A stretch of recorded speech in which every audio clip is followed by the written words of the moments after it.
Hey, Slick Talkers, thank you so much for tuning into this podcast. And I know that if you love this show, you'll also love my morning show called Good Morning Hospitality with my co hosts Michael Golden and Brandy Canali, as we spend 30 minutes every Monday morning to dive into the industry's top latest news and trending topics. So go check it out on wherever you find your podcasts at Good Morning Hospitality. And you can live stream with us on Monday mornings on LinkedIn, Twitter, Facebook, and of course, YouTube. Now, I hope you enjoy this episode.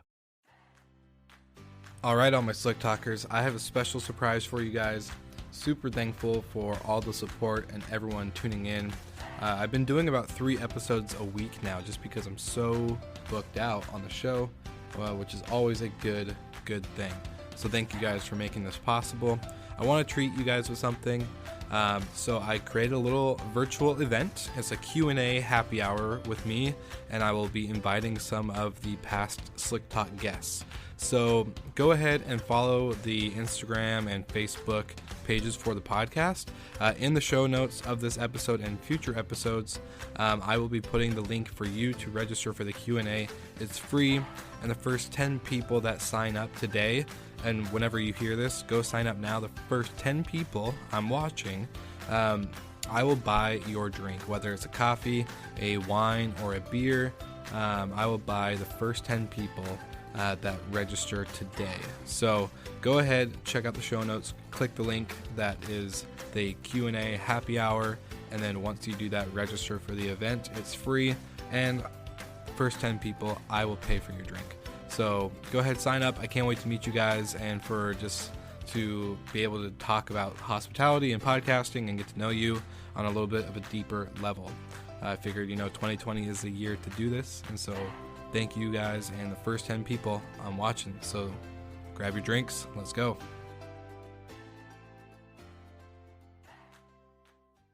I never thought that a pandemic could hit, or I never thought that my refundable rate was my non-refundable rate was all of a sudden going to be refundable because someone else said it was.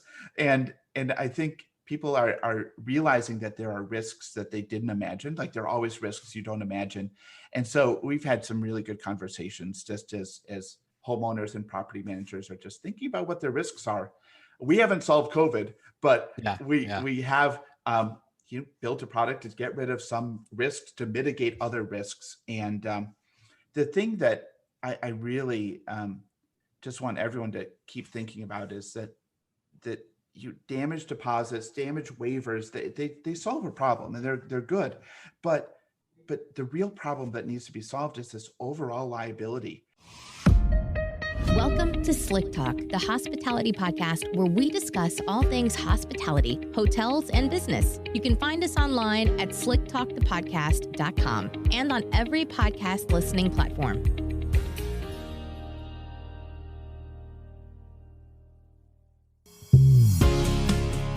All right, everybody, welcome back to Slick Talk, the hospitality podcast. This is another special episode. Like I say, I feel like I beat a dead horse when I keep saying it's a special episode, but it really is.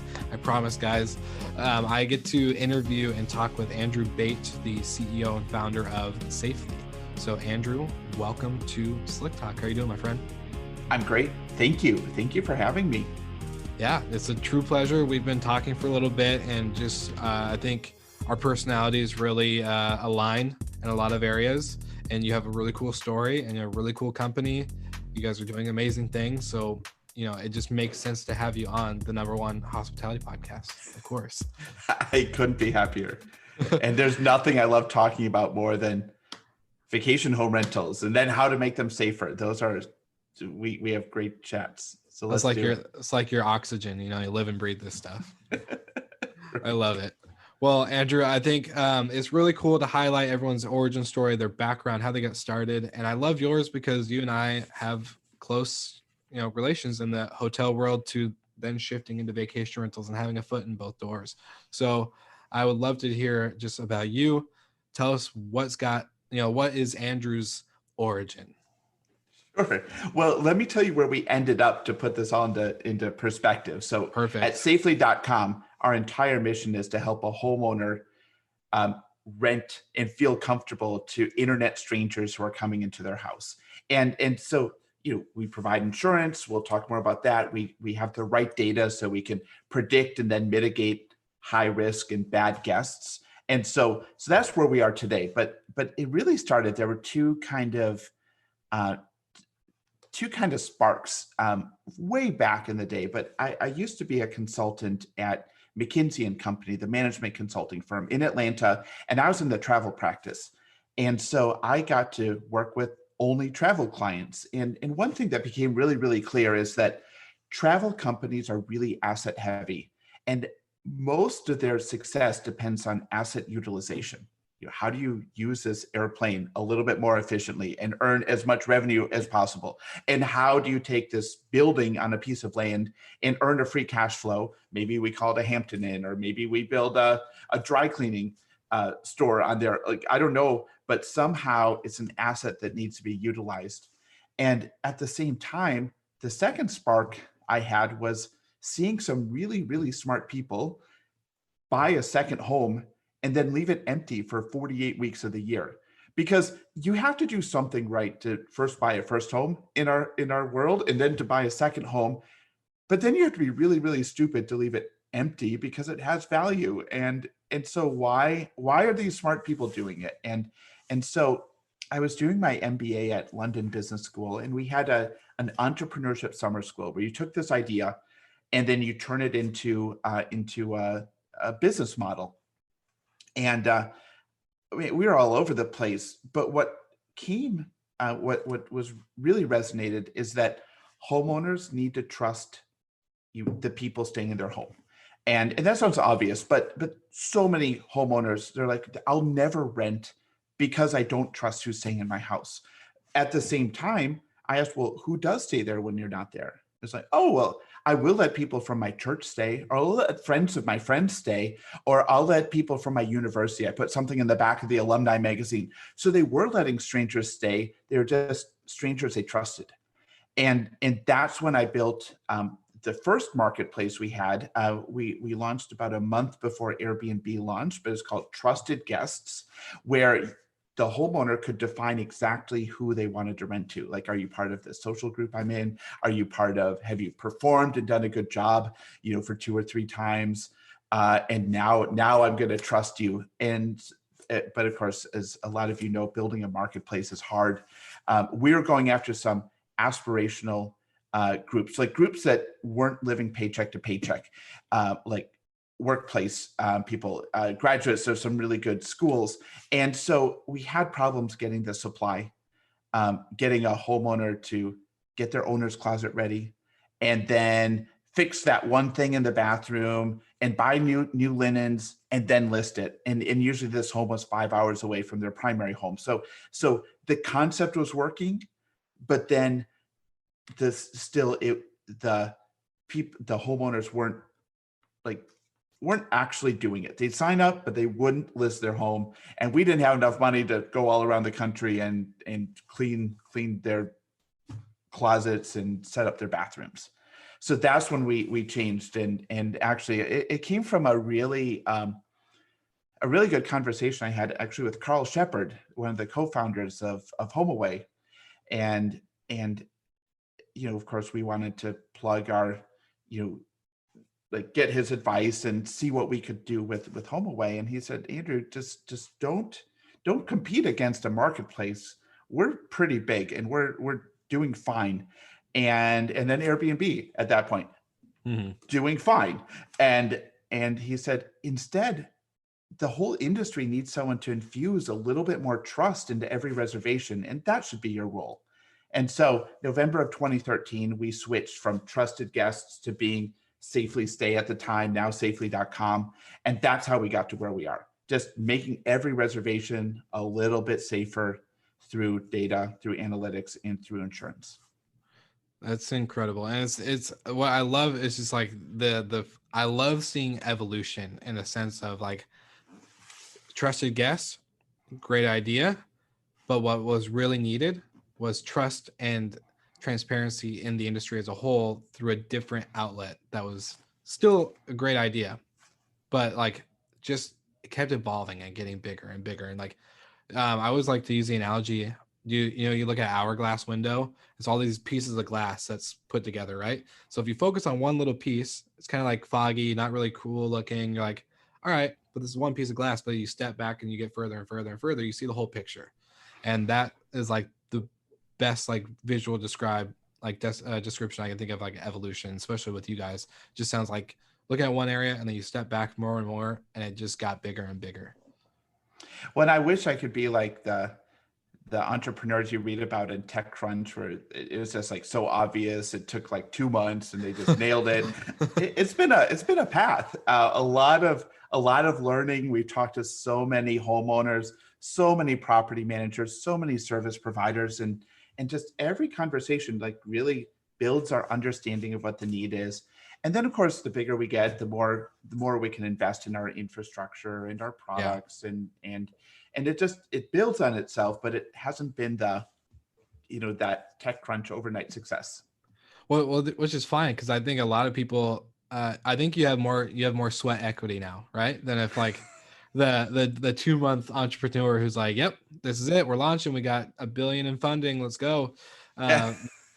Like this is, you have sweat equity, as well as from our previous chat, you've actually you're not an insurance guy. Like you had no insurance background, but you've become licensed in over 32 states. Am I correct? Yeah, absolutely. Absolutely. Yeah. Like I am now, like I love insurance. I can never find anyone to talk about insurance with. Like you're not the popular person at the party if you start talking about insurance. And for example, when I get in an Uber and I really don't like talking to strangers, I'll get in and they ask, well, what do you do? And I'm like, I sell insurance. And then I get a quiet ride the whole time. And I love it. But really, we didn't think we need to get into insurance. We thought trust circles would be enough, where a homeowner would trust the guest. Then we thought a background check and keeping a database of bad guests would be enough. But some people just want insurance, and accidents do happen. People do get hurt, and the homeowner is liable. The property manager is liable, and so there's an instrument for that, and it's insurance. So we did get really knowledgeable about insurance. We actually went through a TechStars program, the TechStars Accelerator, and it was sponsored by MetLife. So we got to work in MetLife's, in their big, not headquarters in New York, but they have another really big office in Cary, North Carolina. My co-founder Louie and I, we sat there for 3.5 months, and we got to talk to people in the cafeteria and in the water cooler and learned all about insurance. They set up all the meetings. So we really got to know insurance well. And I think that's the right approach, because the risk that happens in a private home being rented on these booking platforms is a different kind of risk than has ever been quantified before. So it takes, I think, someone new looking at this new type of risk and trying to figure out how to solve it and protect against it. But it also takes a student of insurance and a student of the industry, and that's what we were for a while. So I think it's the right perspective. Had we been at an insurance company, I think we'd say, oh, that's just too risky. I'm scared. And the market's too small, so we're just not going to mess with it. And instead, we didn't have those constraints. But we did have to learn, like, insurance is a very highly regulated mathematical instrument. And so you don't just dabble in insurance. Like, you really have to know what's going on. No, that's super true. And I couldn't agree. And I think you said a couple key things, but the industry itself in vacation rentals, short-term rentals, has taken off a lot. Obviously, the launch of Airbnb and these like new platforms for people to book and stay at private homes. And as an industry, hospitality is nothing new. People have been staying at people's houses for hundreds of years, but with the medium that we're in now, it's grown so much. When something grows so fast, you need to have liability protection. You need to be able to have trust. And then again, I think you said something really key, was that the private homeowner, trusted circles are great, but they need insurance. And, there's stakeholders in this whole industry. There's the guest, there's the manager, and there's the homeowner. And in order to protect every stakeholder, it's just kind of, like you said, simple. It's insurance, and it's what's needed. So I think, you fit all the puzzle pieces together, my friend. It's pretty pretty incredible. Thanks. Yeah, so I think you've also kind of dabbled in a little bit on risk score, and I want to talk about kind of the aha moments that came in the creation for the Safely Risk Score, and for maybe the audience members that don't know what that is, kind of like the overall initial program. Yeah, well, we've been, like I said, we've been live for about 5 years. May of 2015 is when we started going live with our insurance product. It took us 2 years to build it, and but we found that we were in a really unique position because we get to know the guest at the time of booking. We're doing a background check on them, so we're checking for felonies. We check sex offender lists, but we also just learn about them, and we know how they booked that reservation as well. We know arrival and departure date, advanced booking window. We know what booking channel they used. We see that, and we work with the same homes over and over and over. So we know about the home, and the missing pieces. Since we process every single insurance claim, we see every bad stay, and some of our plans have a $0 deductible. Some have a $100 deductible, which means we just see everything that happens that's suboptimal. Whereas if we had a $5,000 deductible, we miss on seeing a lot of things that are bad, but not $5,000 bad. And so we've always had to focus on data, and we've been able to look at characteristics of that reservation and then see the outcome and build a risk score, and then supplement it with other data sources, all in a way that's compliant with the Fair Credit Reporting Act and the Fair Housing Act here in the United States, and be able to really predict. And we can identify the 14% of guests who are causing 70% of the bad stays. So is the 80-20 rule where 80% of the outcomes are due to 20% of the input. It's about the same thing. And if you're managing a home or homes, you know that in general things are good. And then there's this bad type of guest, bad type of booking behavior that really signals that this might not be a good stay. Agreed. I totally agree. And there's a lot and from the hotel perspective, like from when I was a front desk agent, there's certain things that you can indicate on a reservation and how it came through and what type of rate it was, and was it a virtual card or no virtual card? Like there's certain things, right? Yeah. So you take that and then you apply it to the same things with, Airbnb, Vrbo, and Booking and Expedia and all these other platforms that bring us reservations for a private home. And so it's really just like you said, it's a collection of data. And I think that's really key, important to understand, how this certain stuff works. And so I'm glad that you had that aha moment, because it's super, super key for, especially after COVID is all over. We're going to see, well, even with, I would say more now with COVID in general, people are trying to just do any type of travel, type of travel. And my good friend, and actually your good friend and at Noiser was talking about, a crazy party that happened in Miami where a strip club owner rented a big luxury house, brought his talent and business to that property, and because they couldn't operate at their normal location. So what happened? Some crazy stuff. So it's just any excuse to get out, and the risk is now, I think, increasing a little bit. But we've also seen a shift with how OTAs are doing security deposits or no security deposits. And so let's kind of talk about how important it is for something like Safely when it comes to the security deposit kind of vanishing from what we've normally seen. This is one of the things I love talking about. I think the security deposit, the damage deposit, is just the worst instrument that exists for security. There are worse instruments in the world, but for making a vacation home rental, a private home rental safer, the damage deposit is awful. Number one, it's never for enough, like $500. Like, what's that going to pay for? It's just like two of your cushions on your couch and a scratch on the floor, and that's $1,100, $1,200. It's just it's not covering enough. It's covering the things you can afford to lose, but not covering the things you can't afford to lose. And Or then maybe your gas or housekeeping fees to get things cleaned up to go fix more stuff. exactly, Yeah. exactly.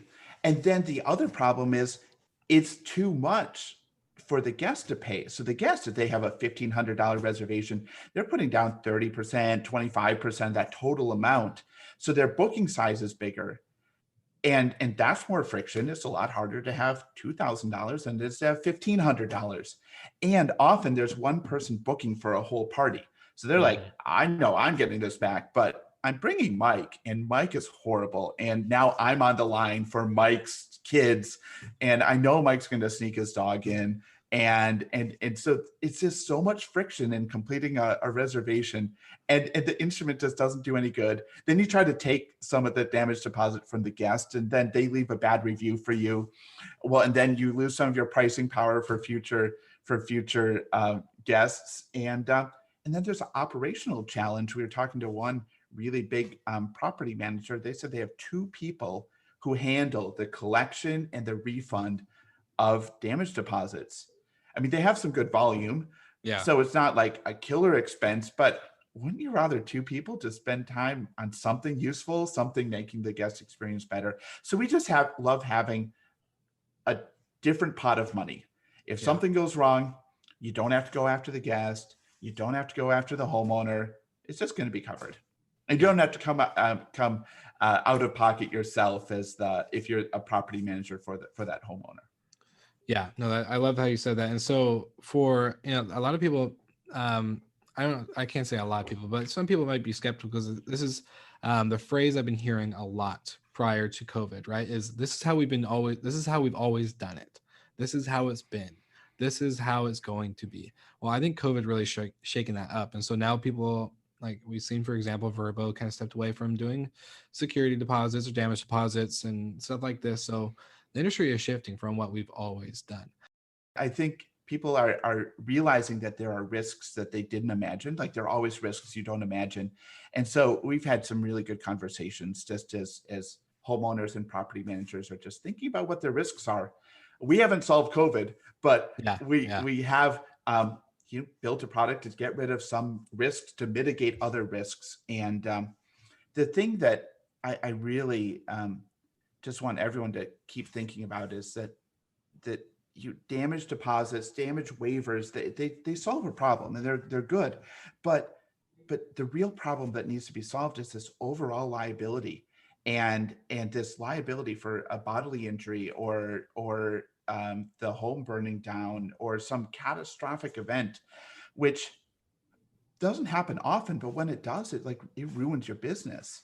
Mm-hmm. And then if you're the homeowner, you have other assets that are at risk, not just that home, but you might have a retirement plan. You might have another house, and those are just at risk. So, I mean, we have a product that helps with that, but really that's the risk that I want more people to focus on, and be smart about, are you going to abscond that protection to a booking site? And again, good parts to the booking site insurance policies, but it's not written for you. It's written for them, and it's written to improve conversions. And there are gotchas and gaps in the policy, and you just need a policy from your own broker, from us, we have some competitors as well. You really need a policy that is for you, that protects you, and that you understand. Yeah, and I love what you said when we had our first chat. So there's no gotchas. That we pay everything. We got it covered, and I think that's super important to really highlight. Just because I asked you questions, I kind of grilled you a little bit. I was like, I'm a property manager. I got to ask him, okay, what about eyeliner stains on the pillowcases and all these little things that we don't really highlight? Like obviously, your property burning down, pretty catastrophic, pretty crazy. Gets the media attention, it gets heard about more.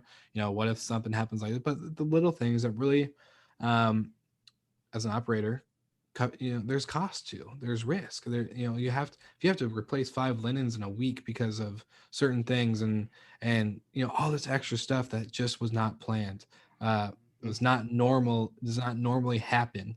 That's where it gets really insane, and it adds up. It does add up. Like, we're already on thin margins pre-COVID, and I think we're, with COVID now, we're on thinner margins unless you're in a really good, really good like local drive-to destination. But I just think it's really important to understand, like, there is no gotchas with Safely, which is what I loved from our initial conversation.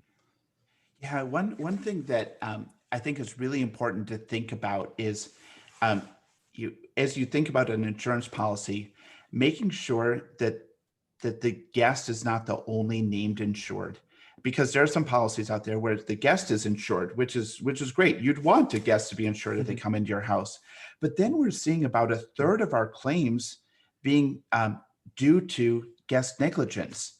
The problem with insurance that only covers one party, the guest. The problem is insurance doesn't cover intentional acts. So if the guest brings 80 people into a 2-bedroom condo, or the guest sneaks their pets in, well, that's absolutely intentional. Yeah. If they swing on the chandelier, that's intentional. Like, that's not an accident, that's intentional. And then it becomes not covered, because that just is beyond the public need, the public good, the definition of what insurance is. It doesn't cover intentional stuff. If you want a new chandelier, like, go get a new chandelier. But so you can't hang on it and destroy it. Like, if you want a new car, you can't just go crash your car, file an insurance claim, and get a new one. That's insurance fraud. If it's an accident, then that's what insurance is for. And so where a lot of people end up being disappointed in their insurance provider is when it's only the guest who's a named insured, and then the guest does something intentional, and then the claim is denied. And it should be denied. It just is beyond the scope of that insurance policy that was covered, but it absolutely doesn't cover the need that the homeowner has or the property manager has. Like, they still have to fix that. And they weren't invited to the party. They didn't sneak the pet in. And so that needs to be covered. And that I think is like one of the biggest gaps in insurance policies that I see. No, that's great. And I love that you brought that up. Another kind of, I think it's a good segue, because with pre-COVID data and now with COVID time data, have you guys seen a difference or a shift in the market when it comes to claims like this? Maybe something we kind of touched on little things. Obviously, businesses are closed, so they've tried to book an Airbnb or Verba to go run their operation there.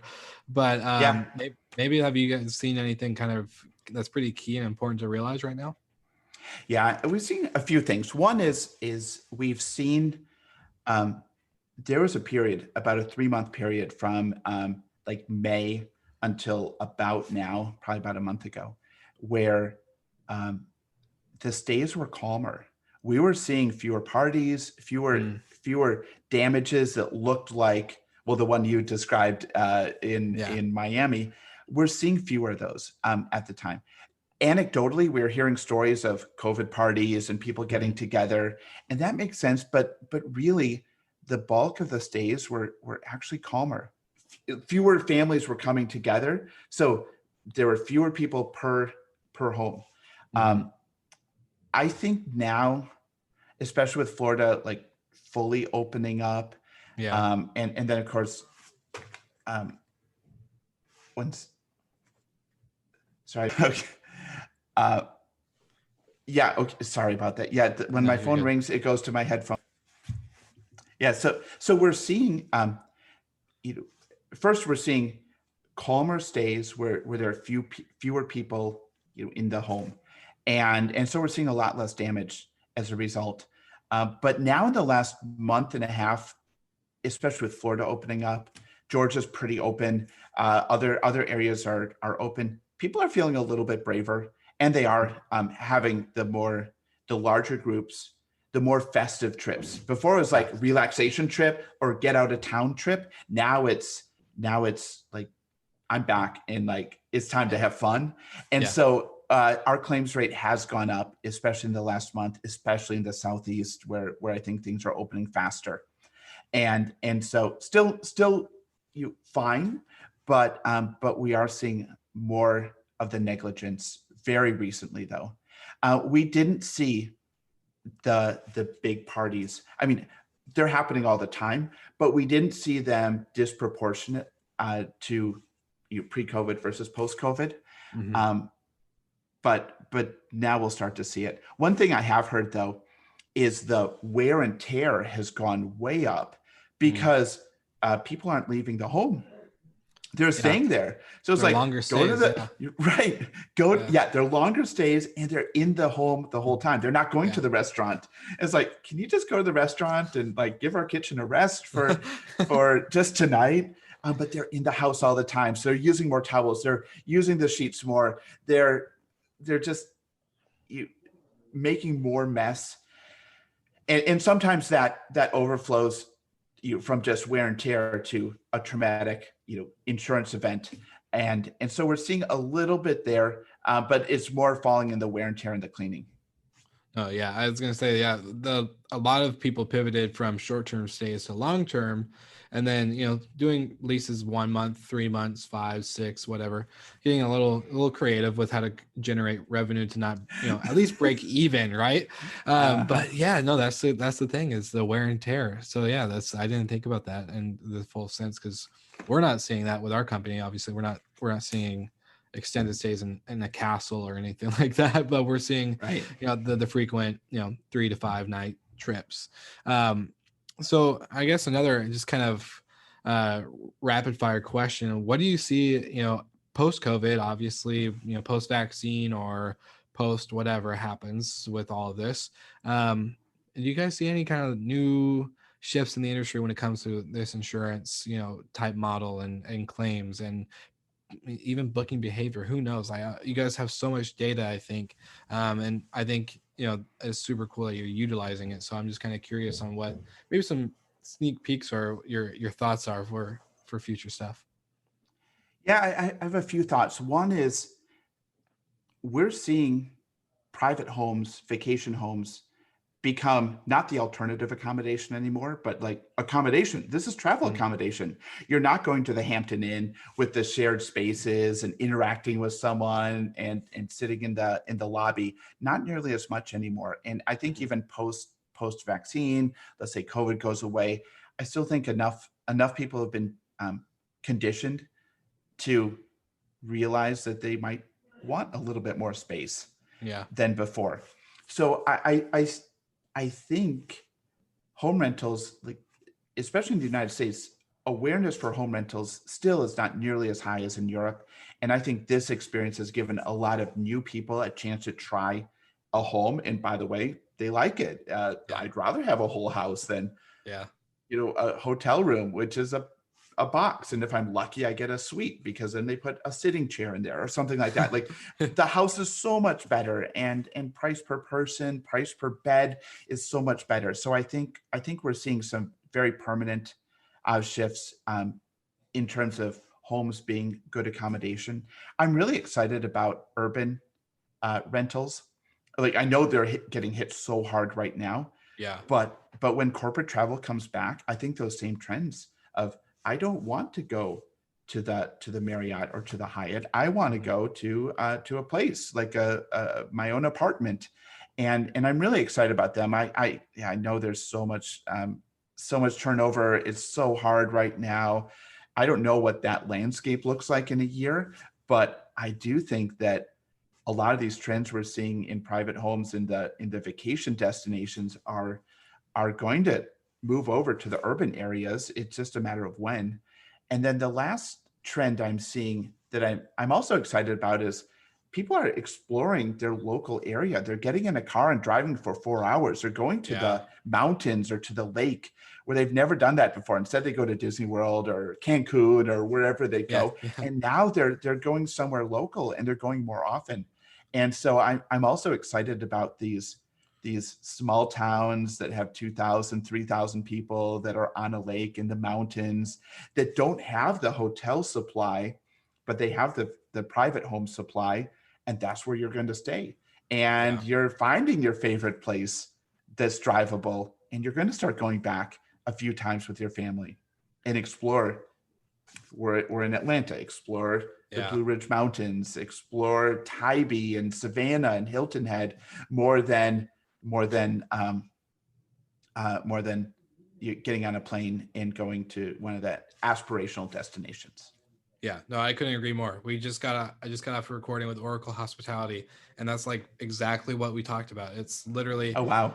the the local, the be local, stay local, that movement prior to COVID. It was a good movement. It was pushed. It was heavily advocated for. But there was more options. There was more planes. There was cruises. You name it. The bigger destination trips, and now with that being gone, people are seeing their backyard in a different light and as a destination, which is really cool because you take that concept of what makes a destination anyways. Well, it doesn't mean you have to hop on a plane and do all this extra stuff. It really is something that creates an experience that people get to go to and to really explore and be adventurous and create memories. And I think, yeah, you're totally right. We're seeing a lot of that. Like I live near Seattle, and everyone's like, oh, what's the best thing to do in Seattle? I'm like, I have no clue because I don't want to go. But now it's like, I have no other option really. So now it's time to get creative and explore the area a little bit better. And that local movement is now, I think, like you said, is really going to start working out in a better sense for post-COVID. Well, Andrew, I got one last question for you before we wrap this up. Okay. Key takeaways for the audience. It could be anything about Safely, about travel, about vacation rentals. What are the key takeaways that you think people can grab this episode, listen to it, and be like, yes, I'm going to take this right now and I'm going to go apply it? I think to me, the most important thing to realize is that when you start renting your home, you're running a business, and that's different from a personal activity. That's a business. And of course, there are all these tools. There's revenue management, there's channel management, there's property management systems, there's so many things, but just also realize that a business has risk, and that you just need to make sure that you're treating the business like a business and not letting it overflow to your personal activities. Like you work so hard for those razor thin margins, as you mentioned. You got to just know you're running a business and start to put some of those protections in place, because there are lots of little things where you can improve a little bit, get a little more margin here, but it's those catastrophic things where you think your personal insurance is going to cover you. You think you're not really liable for whatever reason, and it could just be catastrophic. And so just putting those protections in place and understanding that you're a hotelier, you're a little hotelier. Yeah. Even if you're just doing 15 nights a year, you're a hotelier.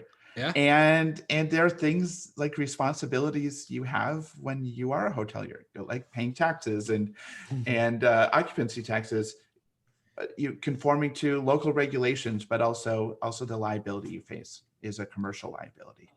Of course, totally. I love that you said it. Hotelier, that's the way to describe we're not changing hospitality. We're really just doing a new version of it with the same overall aspects. So I love that.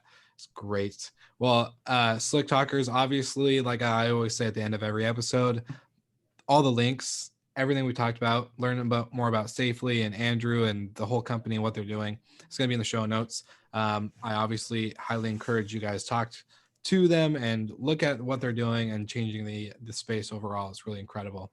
Andrew, do you have any final shout outs or thoughts that you'd like to say to the listeners? Oh, well, probably just take advantage of this. Like we're seeing occupancy being so high. Just take advantage of building relationships with your guests, so they come right back to you next time, and realize that the industry is changing, and just try to be proactive and figure out what makes your home, your condo, your unit, what makes that distinctive, and how can you really stand out? Because I think we're about to enter a whole new industry. Like it's been great so far. I think it's about to be really great. And so just really double down on the fundamentals and build a great value proposition for your guests. Yeah, couldn't have said it better myself. Well, thank you, Andrew, again for being on the show. Thank you, Will. Absolutely. Course. Slick Talkers, go ahead, check it out. Safely.com. It's going to be in the show notes. Look at them, love them, follow him, do all the great things. Thank you, Andrew, and we'll talk again soon. Thank you so much for listening. We love your support and want to provide the best we can to all our listeners. So please find us online, social media, and on Spotify, Apple Podcast, and Google Podcast.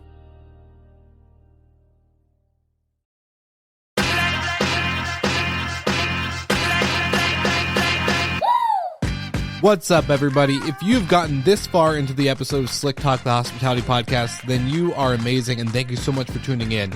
We want to send you two places really quickly. If you can, check out the show notes and click the hospitality.fm link. Check out all of our other shows on the podcast network. And don't forget, if you have someone that you want to hear on the podcast, then fill out the guest fill out form so that way we can get them on the show. Thank you so much for tuning in, and I hope you enjoy another episode of Slick Talk, the Hospitality Podcast.